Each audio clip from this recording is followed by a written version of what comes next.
Hey, we have an order. Ah, it's a ginger monkey. I bet you I can show them how to make it faster than you can pick it up from the warehouse. It's a race. Game on.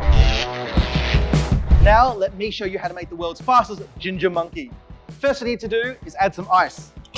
Like my boy Biggie didn't say, no ice, no problem. So load that bad boy up all the way to the top with ice. Second, you're gonna need to add the delicious monkey shoulder.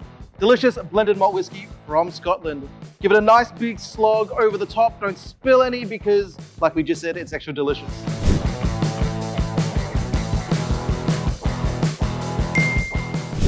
Lastly, you're gonna need some ginger ale. Perfect. Splash it over the top, a little spillage, doesn't matter. Get in there, make the cocktail bubbly, delicious, sensational. Last thing you need is a slice of fresh orange. Makes it that much more sexy. And there you go, the ginger monkey.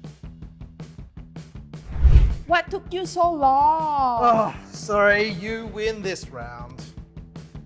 No, that's mine.